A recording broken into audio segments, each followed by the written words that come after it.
विकास के योगी मॉडल की प्रशंसा केवल देश में नहीं बल्कि विदेशों तक हुई है। अनेक संस्थाओं ने अंतर्राष्ट्रीय स्तर पर इस मॉडल की प्रशंसा की है, सराहना की है। आज विधानसभा की चर्चा में उत्तर प्रदेश के विकास के दो मॉडल की चर्चा अपने आप आ गई, स्वतः रूप से आ गई, सीधे सीधे इनका उल्लेख नहीं किया गया। विपक्ष की तरफ से कहा गया कि चैरिटी बिगिंस एट होम, और इस संदर्भ में गोरखपुर का उल्लेख किया गया कि गोरखपुर में जल भराव है और कमियां कुछ गिनाई गई।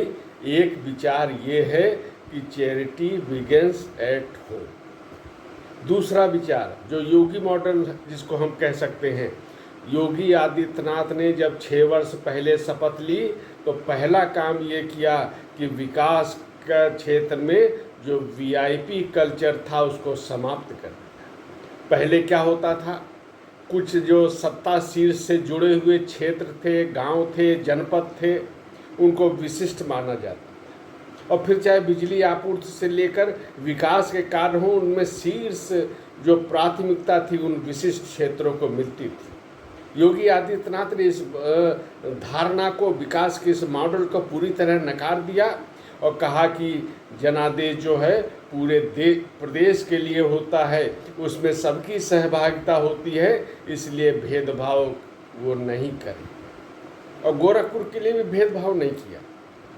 और इसी नीति के तहत जो विकास का ये मॉडल था, तो पहली बार पूरे प्रदेश के लिए बिजली की आपूर्ति सुनिश्चित की गई।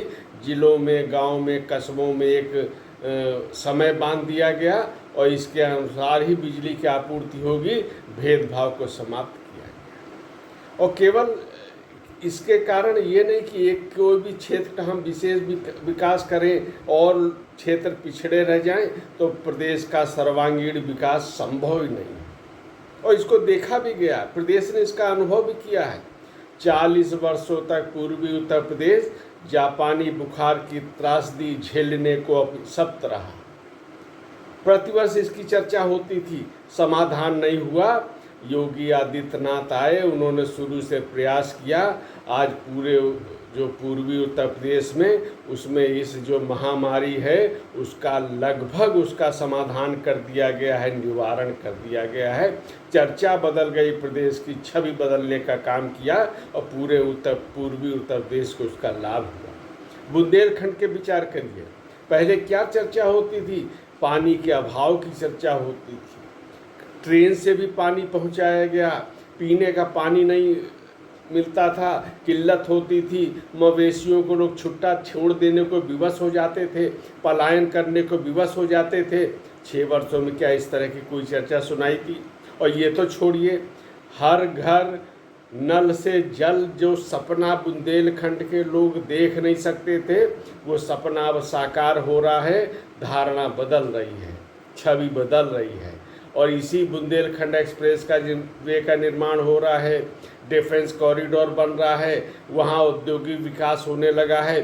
जो ग्लोबल समिट हुई थी उसमें पूरे प्रदेश के लिए, सभी जनपदों, क्षेत्रों के लिए निवेश के प्रस्ताव हैं, और उन पे क्रियान्वयन भी लगभग शुरू होने को है। जो एक जनपद एक उत्पाद योगी आदित्यनाथ की एक विशेष योजना थी। यही भाव समझ लेना चाहिए।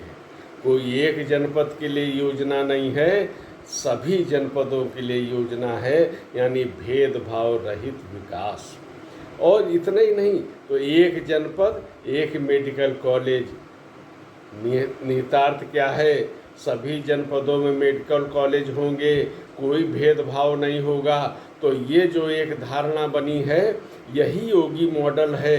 जो इसके अलावा जितनी भी योजनाएं हैं, प्रदेश सरकार की हों, केंद्र सरकार की हों, जो लोक कल्याण से संबंधित है, गरीबों की हैं, किसानों की हैं, व्यापारियों की है, किसी की भी हो, उन सभी योजनाओं का क्रियान्वयन बिना भेदभाव के सुनिश्चित किया गया। लाभार्थियों को पूरा उनका लाभ पहुंचाया गया है। सरकारी भर्तियों में भेदभाव समाप्त किया गया है, पारदर्शिता लाई गई है।